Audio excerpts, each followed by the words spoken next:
Nosotros pretendemos en este video enseñar cómo se examina la mucosa bucal de un enfermo, con el agregado de algunos datos que semiológicamente puedan ser de valor. Porque la semiología, que es de lo que vamos a hablar, estudia los signos, que es lo que nosotros vemos en la boca del enfermo, que son las lesiones elementales que después vamos a relatar, y los síntomas, que es lo que nos dice el paciente. Pero cuando tomamos algunos antecedentes de la enfermedad por la cual viene o del proceso por el cual consulta, se nos dicen algunos datos que son indicios de las posibles enfermedades que pueda tener el enfermo. Todo eso lo vamos consignando en una historia clínica, donde también en ella se van a hacer constar los exámenes complementarios. Exámenes no siempre complementarios, a veces decisivos, como puede ser un estudio anatomopatológico, o un examen de laboratorio, o una radiografía. Nosotros hoy vamos a tratar solamente dos aspectos muy importantes de la semiología de la mucosa bucal. La técnica de cómo realizamos el examen en el enfermo. Y después los signos o lesiones elementales que podemos hallar dentro de la boca. Para hacer un examen correcto de la mucosa bucal hay que disponer de una buena fuente de luz. Esta fuente puede ser directa o puede ser indirecta a través de un espejo. Si es directa es mejor natural. Estará o sentado o parado delante de él. El examen debe ser completo y consiste en los siguientes pasos que seguidamente veremos. Comenzamos por mirar la cara del enfermo, la facies, que alguna vez nos demuestra algún proceso. Y ya yendo al examen directo de la boca, miramos la piel de los labios, en que también pueden haber procesos que nos estén adelantando ya lo que por lo cual el enfermo viene a consultarnos. Seguidamente vemos la semimucosa de los labios. En ella podemos encontrar muchas veces queilitis de distintos tipos o algún otro proceso sin que se trate de una auténtica queilitis. Hacemos abrir un poquito la boca para examinar las comisuras, donde es muy frecuente encontrar queilitis angulares, especialmente en personas de edad, con candidasis o con otros tipos de lesiones angulares. Entonces hacemos abrir bien la boca y nos vamos a la mucosa yugal derecha. Quería primero decirles que cuando damos vuelta los labios para mirar la cara mucosa de los mismos, habrá que tener cuidado de no encontrar algunas veces aftas que al enfermo le duelen, y el mismo enfermo cuando nosotros vamos a tomarle los labios a veces los retira porque tiene miedo que le estemos tocando su lesión dolorosa. Entonces hay que tener cuidado de no meterse en la mucosa, sino dar vuelta a la semimucosa para observar entonces el surco gíngivo labial inferior, el frenillo o las lesiones que pudieran haber a ese nivel, la encía adherente, la encía libre y aún las piezas dentarias. Y hacemos lo mismo con el labio superior. Lo vertimos y miramos también los mismos elementos que hemos observado en el labio inferior para ver si hay patología. Pasamos entonces a la mucosa yugal. Hacemos abrir la boca grande y vemos sin ningún elemento de examen qué pasa en esa mucosa yugal. Tratamos de ver si hay patología, de ver si podemos ver el orificio del conducto de Stensen que corresponde a las glándulas parótidas, y con un separador de madera, una espátula o un espejo vamos separando para ver bien el surco gingival superior, el surco gingival inferior laterales, por supuesto, y observar también las encías adherentes, libres, y las piezas dentarias que corresponden a esa región. Hacemos sacar entonces la lengua grande y le vemos el dorso, donde muchas veces hay alteraciones de las papilas. Por ejemplo, la lengua negra vellosa es una lesión muy frecuente que encontramos sobre la lengua, o una lengua saburral o alguna otra patología de distinto tipo.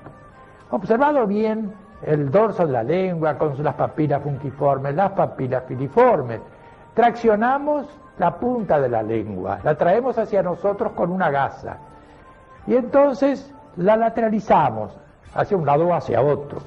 Miramos el borde, en el borde suele haber mucha patología, por ejemplo, patología traumática, hasta a veces encontramos úlceras traumáticas y cánceres también, y nos vamos hasta la parte posterior del borde de la lengua para ver si las papilas foliadas tienen patología. Dijimos que hacemos lo mismo del lado opuesto.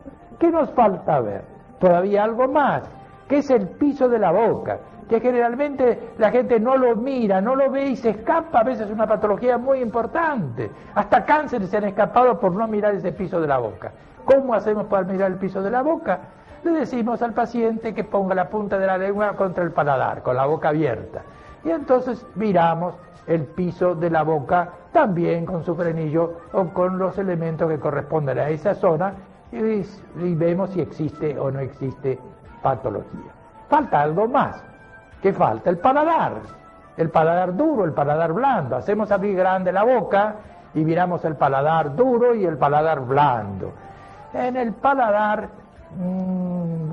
solemos encontrar, no es infrecuente en casos de patología, algunos carcinomas glandulares, raramente, excepcionalmente melanomas, excepcionalmente linfomas, pero es una zona donde es necesario mirarla con detención porque muchas veces se escapa también ciertas lesiones que nosotros, por no haber hecho un buen examen, no las vemos. Pero hay algo más, son las fauces, que tenemos que verlas. Entonces, deprimimos con un bajalengua, deprimimos el dorso de la lengua y miramos las fauces. Miramos las fauces con los pilares anteriores de la amígdala, de la fosa amigdalina, el pilar posterior, si hay amígdala, y la pared posterior de la faringe, que a veces hay una secreción que nos está diciendo que suele haber algún proceso nasal. Tenemos que ver si podemos la B lingual, que son las papilas caliciformes, que a veces es difícil verlas, pero que tenemos necesidad de ver por si existe alguna patología en ellas. ¿Qué nos falta? Hemos visto la semiología de la mucosa de la boca, cómo se hace el examen de la mucosa de la boca. Y hemos visto en el interín también las piezas dentarias que se pueden después, por supuesto, mejorar en su examen. Hemos tenido además un panorama de ellas. Pero ¿qué nos falta? Nos falta palpar. ¿Palpar qué? El cuello. Hay que palpar los ganglios, sobre todo cuando hay un cáncer de boca. El cáncer de boca es el tumor que está en la boca, pero puede tener adenopatía. Y entonces tenemos que palpar. ¿Cómo palpamos el cuello? Empezamos por palpar las glándulas submaxilares. Ponemos ambas manos contra las submaxilares y tocamos a ver si están aumentadas de tamaño. Me llama la atención cuando está una es más grande que la otra, porque a veces hay ganglios dentro de la celda submaxilar. Después, ¿cuál corresponde, qué otros ganglios corresponde palpar? Son los yugulocarotídeos, que se palpan por delante del esternocleidomastoideo con mucho cuidado, no apretar mucho para buscar los ganglios porque los ganglios se deprimen, hay que ser muy suave en estas maniobras. Y lo mismo el borde posterior del esternocleidomastoideo. Este examen tiene que ser muy minucioso porque si no a veces se escapan los ganglios a un examen ligero.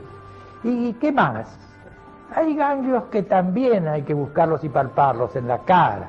Son los ganglios genianos, que podemos tocarlos con un dedo, tocarlos con dos dedos, o bien introducir un dedo en la boca y con los dos dedos externos hacer una palpación bimanual. Y faltaría aún más, los genianos y los occipitales. Entonces la palpación de los ganglios satélites de enfermedades de la boca debe ser hecha minuciosamente. ¿Qué faltaría para un examen completo? Las glándulas salivares.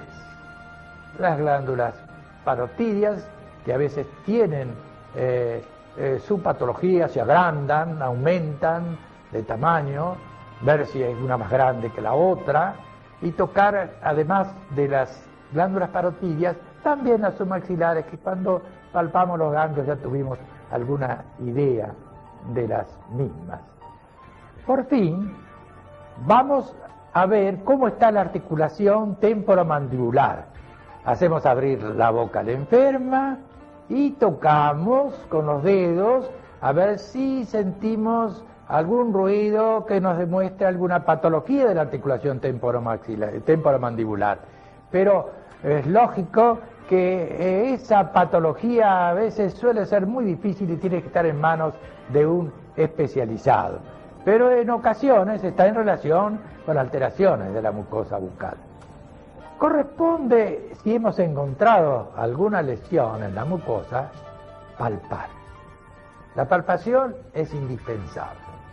Hay veces en casos de lesiones que no sabemos si son cánceres o no, si son erosiones precancerosas o cancerizables, la palpación es indispensable para ir a buscar la dureza de su borde.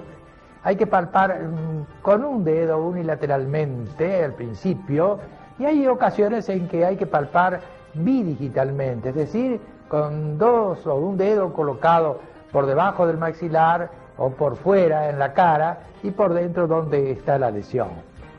Hay también en ocasiones, por ejemplo, de un quiste mucoide, que cuando tenemos dudas sobre si eso no es el quiste mucoide, a veces el enfermo lo rompe, lo mastica, lo rompe y hace perder los caracteres objetivos de un auténtico quiste mucoide, tenemos que ir a punzar con una agujita de punción, ver si sale un líquido gelatinoso que es el contenido del quiste.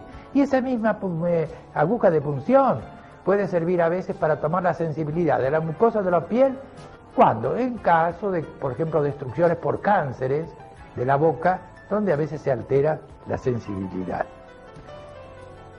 Si hubiera una lesión fistulosa, la sonda para analizarla sería indispensable. Se introduce la sondita y se ve hasta dónde y llega la fistulización, hasta qué sitio llegue. También la sonda se utiliza cuando queremos saber cómo está la hendidura gingival, en caso, por ejemplo, de enfermedad periodontal o paradentosis.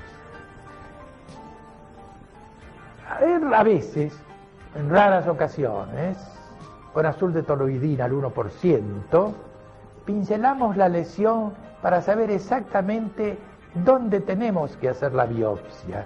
Y donde haya carcinoma o una lesión ya en vías de transformación, allí el azul de toluidina nos va a dar más una tonalidad mucho mayor. Y a veces, excepcionalmente, cuando queremos ver, por ejemplo, la coloración de la lengua, si hay algunos microorganismos de un color determinado, o los dientes que cambian de coloración, por ejemplo, en caso de ingestión de tetraciclina, utilizamos la luz de Wood. Y ahí vemos esos cambios de coloración a que hago referencia. Y hay algo que parecería raro, y que es que la fotografía es otro elemento semiológico de diagnóstico. Hay veces que nosotros vemos la lesión y no estamos seguros de su diagnóstico, y cuando vemos la fotografía decimos, pero si esto es tal cosa. Quiere decir que la fotografía en algunas ocasiones es un auténtico elemento de diagnóstico. Y antes de entrar a analizar las lesiones elementales, hay algo que quiero señalarles, y que es que la biopsia es un elemento que lo utilizamos casi a diario. Cuando nosotros trabajamos en el Hospital Rawson, prácticamente no había enfermo que no fuera biopsiado. La biopsia es prácticamente indispensable en la mayoría de las lesiones. Y se precisa hábito quirúrgico para hacer biopsias. En primer lugar, se precisa hacerla en el lado que corresponde, saber bien, como les decía, con azul de toluidina donde se marcaba más o donde se palpaba más la lesión, ir ahí donde era más dura la lesión, ir ahí a hacer la biopsia. Pero hay un elemento fácil para el que no tiene hábitos quirúrgicos, que es el punch de biopsia. Son cilindros cortantes que tienen varios diámetros, de 2 milímetros, 3 milímetros, 5 milímetros y hasta de 1 centímetro también. Y se marca donde uno quiere hacer la lesión, se hace un poquito de anestesia local con silocaína y se introduce después el cilindro que se va haciendo girar y va cortando la lesión hasta que se va introduciendo y por fin entonces con una pinza levantamos y cortamos la base de donde ha llegado, digamos, la biopsia. No sangra mayormente, con una gasa en pocos minutos, digamos, sosteniendo una gasa puede pararse cualquier pequeña hemorragia que pueda ocurrir, o si no con un material que se denomina esponjostam ponemos dentro de donde hemos sacado ese cilindrito, que ese cilindrito sacado así como yo le digo, con un punch de biopsia, es muy bueno para el patólogo. Y ahora sí, ya terminado todos estos exámenes semiológicos a los que hemos hecho referencia, vamos a referirnos en particular a eso que yo llamo las letras del alfabeto dermatológico, que son las lesiones elementales, la mancha, la úlcera, la erosión, el tumor, etc.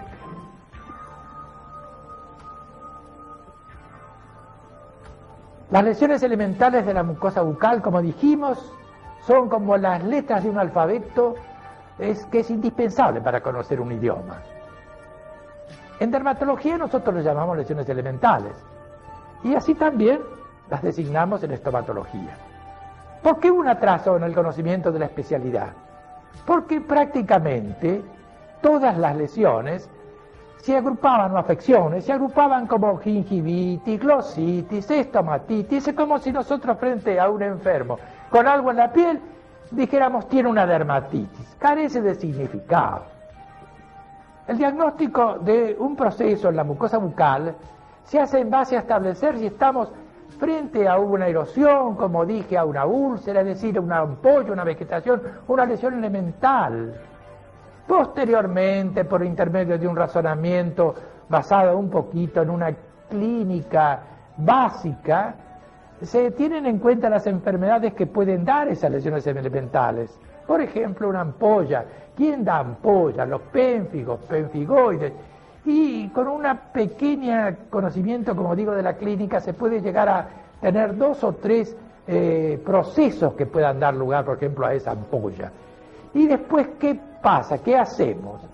Y bueno, si no hemos podido hacer un diagnóstico seguro, llegamos a los exámenes complementarios. Haremos la biopsia, haremos los exámenes de laboratorio, haremos exámenes radiológicos. Por eso lo primero que hicimos hace muchos años, cuando empezamos esto en el Hospital Rawson, es idear un alfabeto dermatológico que no existía y que sirviera a los fines de un diagnóstico semiológico y constituye en realidad nuestro aporte a la estomatología. Las lesiones son las lesiones elementales, que pueden ser primitivas o secundarias. Primitivas cuando aparece directamente sobre la mucosa y secundarias cuando aparece después de otra lesión anterior. Es decir, tenemos una ampolla, la ampolla es primitiva, nació sobre la mucosa, pero se rompe y debajo nos deja una pérdida de sustancia que es una erosión. Esa lesión es secundaria. Pero, ojo, que las lesiones secundarias lo son por su evolución, pero no, digamos, por su valor. A veces, casualmente, lo que estamos describiendo en las ampollas que se rompen y dejan erosiones, el valor de la erosión es muy grande cuando está diciendo que antes hubo una ampolla. Entonces son secundarias en su origen, pero pueden ser primordiales de importancia en el diagnóstico. Iremos mostrando y señalando los caracteres en este video, en que solo pretendemos hacer la presentación de las letras de este alfabeto que hemos hecho antes referencia. Y agregaremos, al mostrar esas lesiones elementales, el diagnóstico del proceso que tenía ese paciente, para que sirva como una introducción a la clínica. Pero solamente lo que queremos nosotros es hacer una carta de presentación de las lesiones elementales. Lo demás es un agregado que puede servir como iniciación a la química. La lesión primitiva más sencilla es la que denominamos mancha. ¿Qué es una mancha? Es un cambio de coloración de la mucosa, en el caso de lesiones de la mucosa, por ejemplo, estamos refiriéndonos a eso, que no hace relieve. Cambio de coloración de la mucosa que no hace relieve. Para entender cuando cambia la coloración de la mucosa, tenemos que saber por qué la mucosa bucal tiene esa coloración rosado parduzca. ¿Qué elementos intervienen en dar esa coloración? Esencialmente el pigmento hemático, el pigmento melánico, y también hay que tener en cuenta la constitución histológica del epitelio, que puede alterarse y entonces dar un cambio de coloración, dar también una mancha. El pigmento hemático, ¿dónde está? Está en los hematíes. Entonces, cuando hay más hematíes por una vasodilatación, un eritema, el color de la mucosa se hace más rojo, porque hay más pigmento hemático. ¿Qué puede pasar también? Que no haya una vasodilatación, pero que haya mucho pigmento hemático, por ejemplo, en una poliglobulia o enfermedad de Baquet. Entonces también la mucosa se ve mucho más roja. En ocasiones, un derrame de sangre en la mucosa podría hacer ver que existe también una lesión roja. Pero cuando hay esa extravasación sanguínea, esa púrpura, la mancha es roja, pero si nosotros la apretamos a través de un vidriorreloj, por ejemplo, no se va el color de la mancha, porque está el depósito del pigmento hemático allí. En cambio, en una vasodilatación, un eritema, o en cambio en una poliglobulia o enfermedad de Baquet, uno puede con la diascopía hacerlo desaparecer a ese color rojo. Pero podría ser al revés, podría faltar pigmento hemático. Es el caso de las anemias, en donde la mucosa es de color pálido. Y precisamente es en la boca donde nosotros buscamos si existe clínicamente la posibilidad de una anemia. Miramos las conjuntivas, pero también miramos el piso de la mucosa bucal, que es blanco porque hay menos pigmento hemático. Dijimos que también el pigmento melánico le da parte toma parte en esa coloración. Ese pigmento está en la capa basal del epitelio y a veces aumenta hipercromias o a veces disminuye hipocromias. Entonces hay manchas hipercrómicas o manchas hipocrómicas. Y por ejemplo, ¿qué puede hacer cambiar el color con respecto al epitelio, a la constitución histológica del epitelio? Los epitelios no son queratinizados, salvo una pequeña porción en la encía y en el paladar, pero no son queratinizados.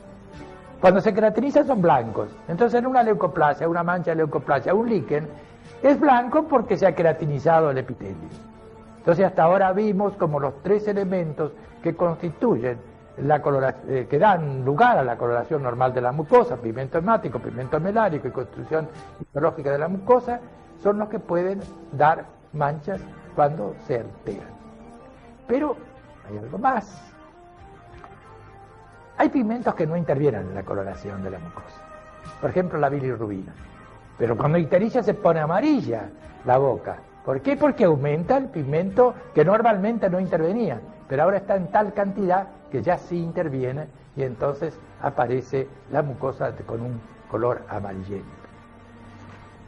Puede además suceder que vengan pigmentos medicamentosos, por ejemplo, que salgan al exterior de la boca por la mucosa. Es el caso del famoso liseré bismútico, liseré mercurial, que se veía antes cuando se hacía bismuto o mercurio en la sífilis y que era muy frecuente verlos en los bordes de la encía. porque se eliminaba parte del pigmento. Y hay veces que medicaciones, como los antipalúdicos de síntesis, por ejemplo, están en la mucosa porque se eliminan por esos sitios y dan manchas también de color azulado a la mucosa. Y puede haber más. Puede ser que el odontólogo, cuando esté tratando una pieza dentaria, un trozo de amalgama se introduzca como un tatuaje dentro de la mucosa. Y bueno, vamos a ver manchas de amalgama que dan un color azulado. Entonces, vamos a mostrar una serie de casos donde vamos a encontrar las manchas a que hicimos referencia. La primera diapositiva, encontramos una mancha parduzca azulada. En este caso, el proceso es una enfermedad de Peutz-Jeghers o poliposis colónica, que no es difícil de diagnosticar, porque son muchas manchitas dentro de la boca, alrededor de la boca, donde hay casos en la familia que tienen el mismo proceso y donde vamos a encontrar asociándolo a pólipos intestinales. Entonces, ven ustedes que con una simple semiología, es decir, estamos en una mancha, esta mancha es melánica y tiene ciertos elementos en su distribución o su asociación, hasta podemos hacer el diagnóstico de enfermedad, con una sola lesión elemental, con un solo elemento como hemos visto hasta ahora. Aquí encontramos otra mancha, que también es una enfermedad de Peutz en la mucosa yugal.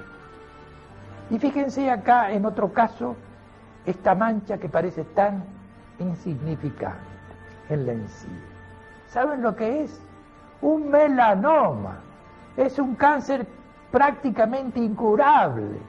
Curable solamente si en este momento hacemos diagnóstico de melanoma. Pensamos que una mancha que es oscura por algo es, no decir no es nada, sino algo es. Y en este caso una biopsia nos diría que se trata de un melanoma y que hay que hacer una extirpación amplia para que el enfermo no se nos muera. Es precisamente en este momento en que hay que hacer el diagnóstico de melanoma. Y acá, en este otro caso, encontramos una pigmentación a nivel de la encía. Pero esa pigmentación está no solamente en la encía inferior, que estábamos mostrando, sino en la superior, y está también en la mucosa yugal, en el espacio interdentario. Es una mucosa de pigmentación racial, que es muy frecuente en los morenos y por supuesto en los negros.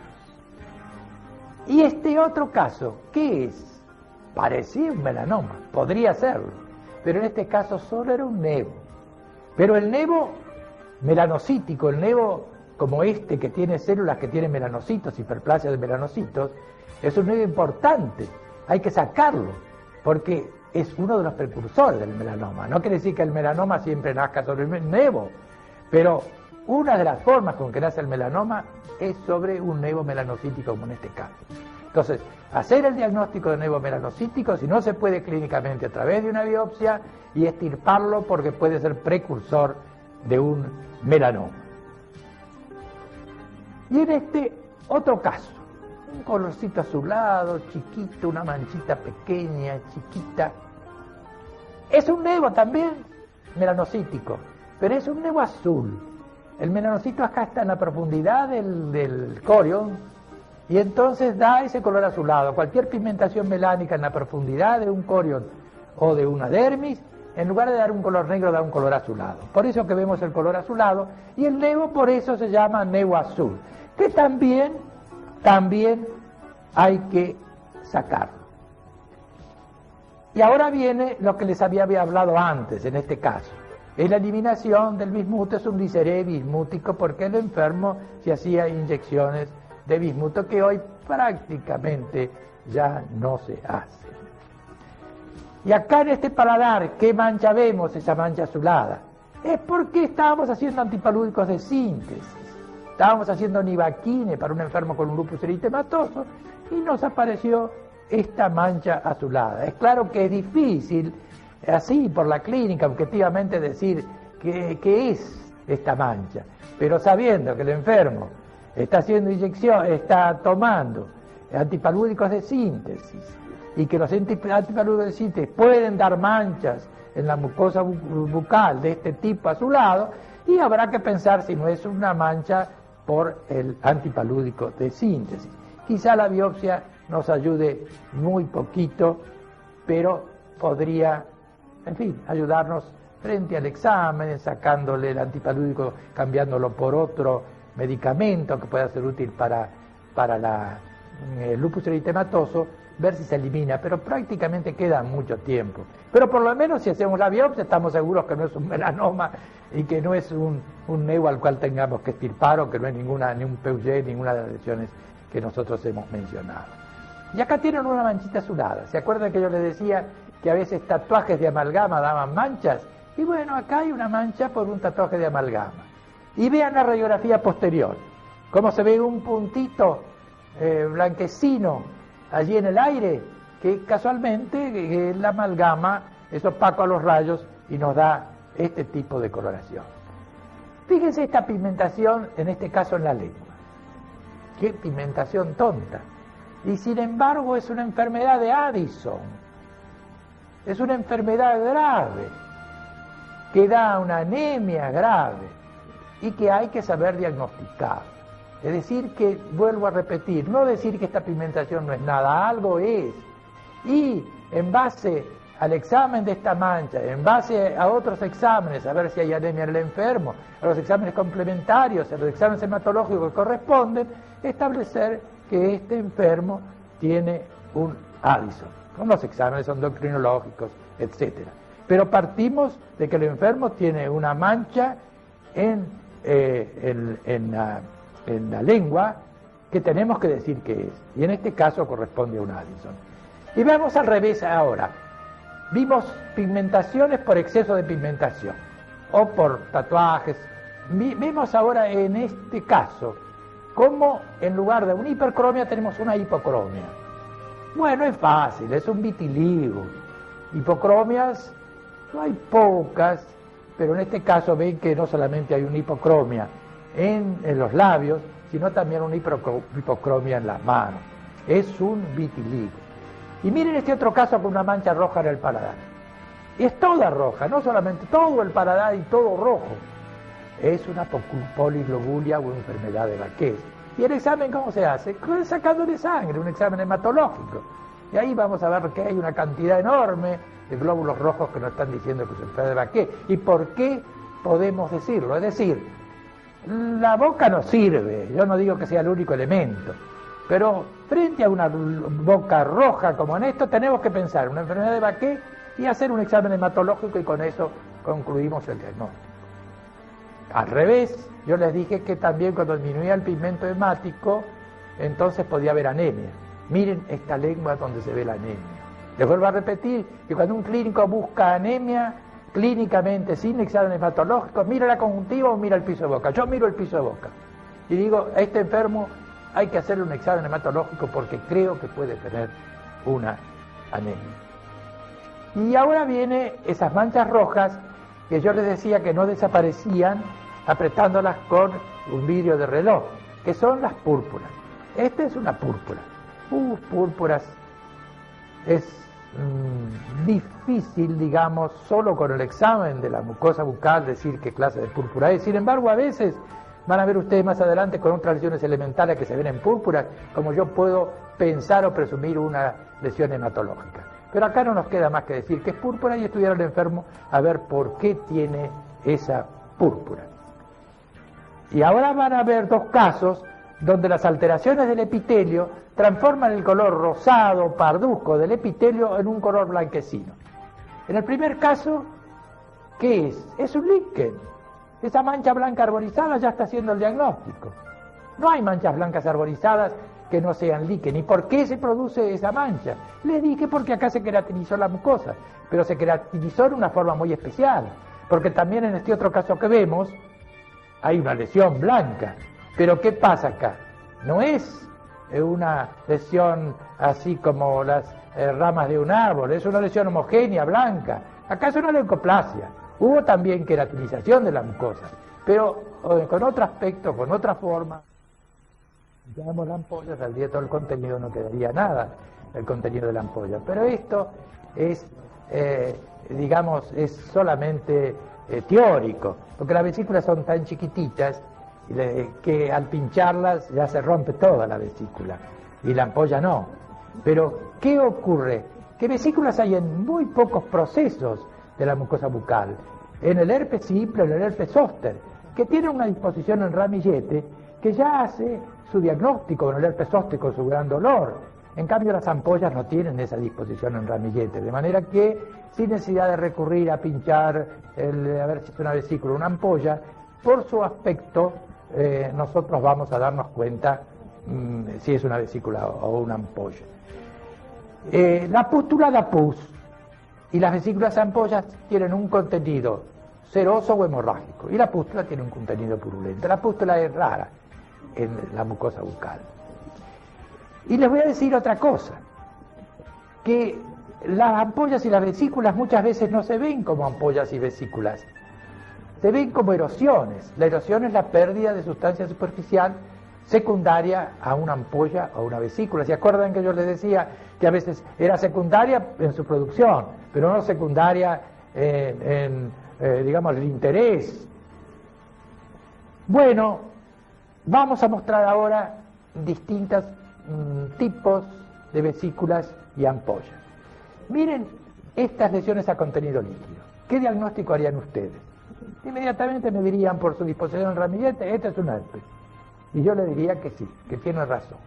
Y miren este otro caso, con esa boca.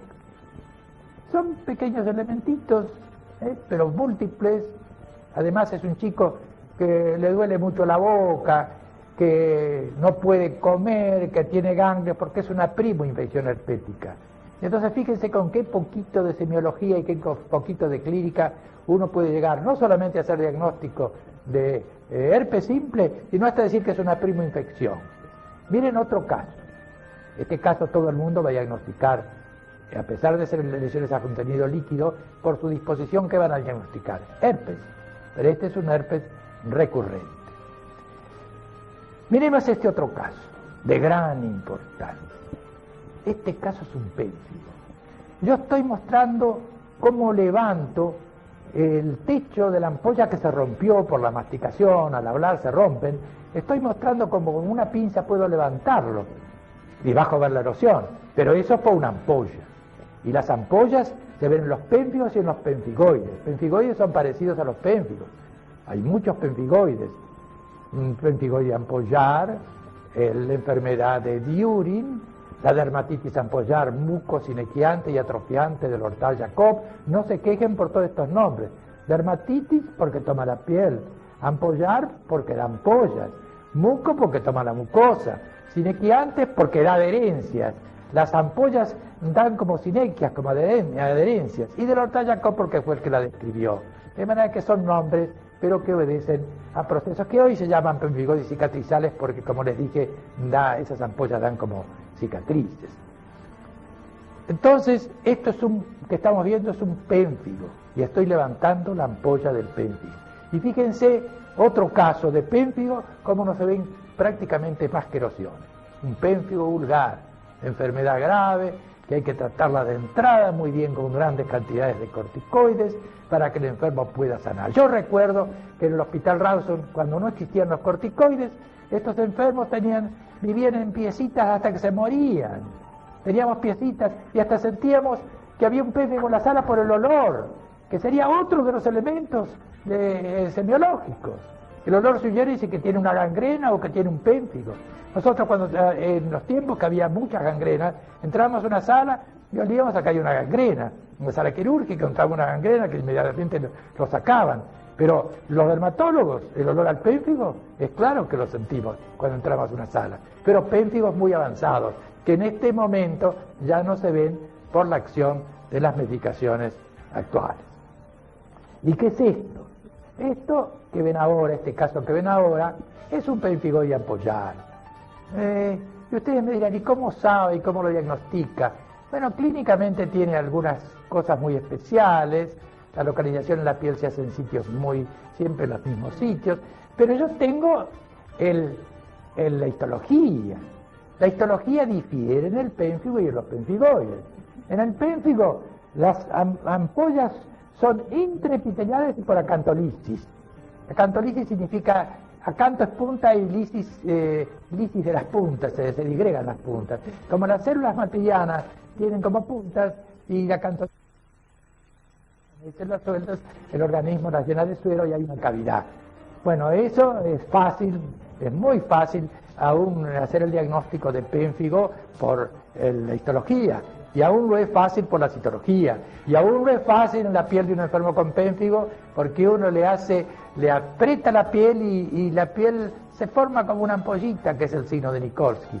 Pero vayamos a la mucosa bucal y digamos que en los enfermos que vimos el pénfigo era muy fácil.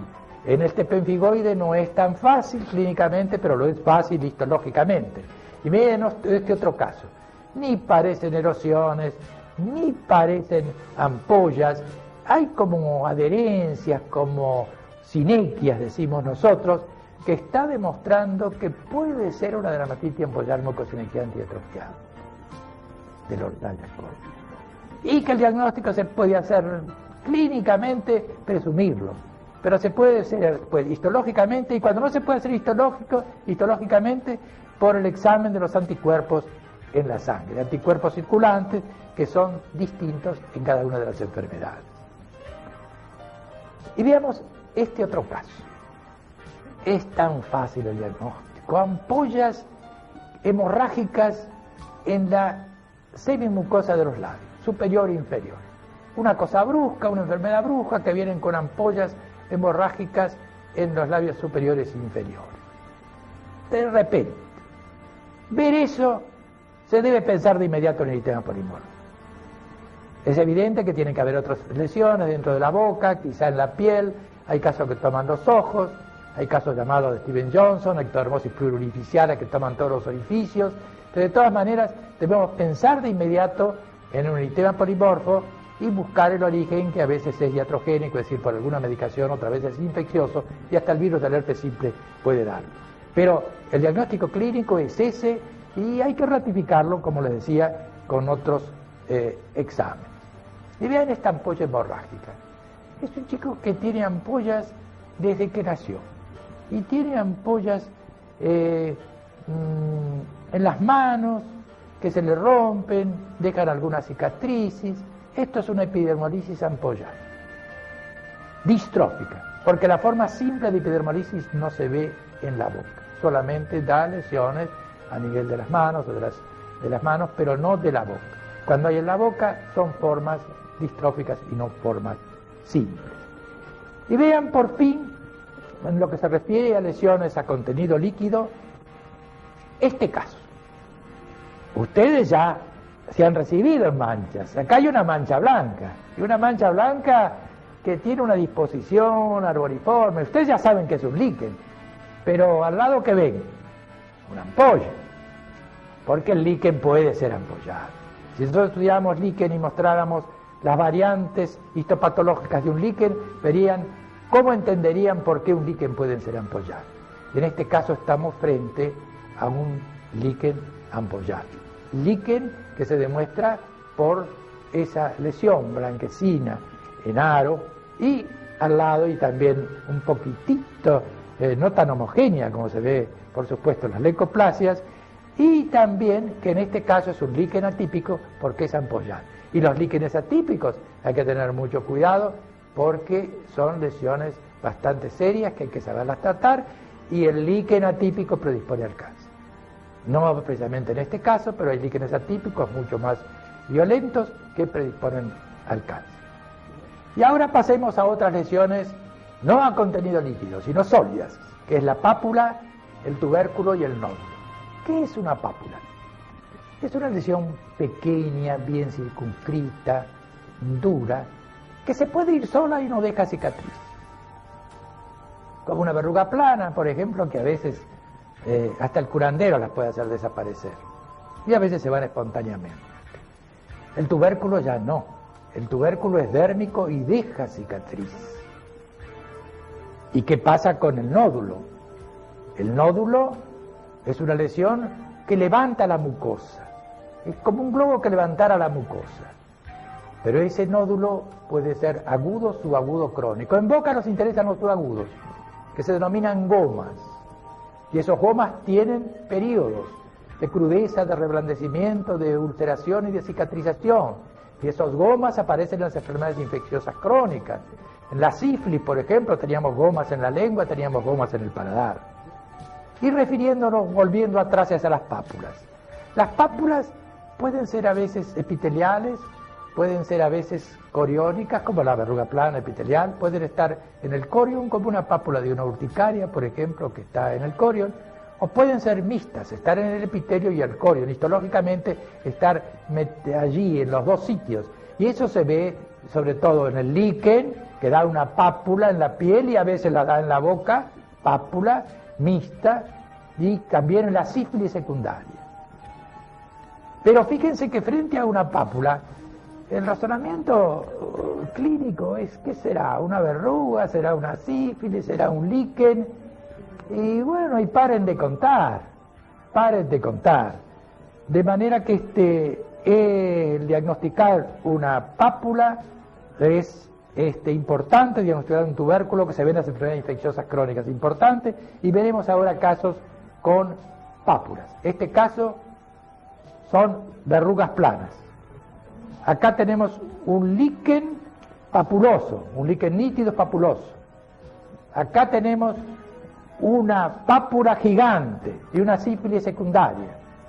En este otro caso tenemos otra pápula secundaria de una sífilis secundaria.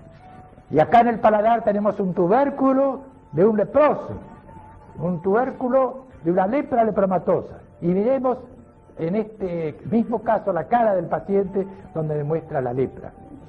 Y vayamos a otro diapositivo donde vemos un goma en la lengua en sus periodos de ulceración. Y acá vemos en el paladar otro goma, pero como no puede haber ulceración porque está unido a la nariz, se llama perforación, que después vamos a ver en las lesiones secundarias. Y aquí por fin, para terminar con esta primera parte, vemos un nódulo provocado por una actinomicosis, una cosa rarísima, pero era un nódulo que al punzar aparecían entonces los caracteres de esa micosis a que hacíamos referencia.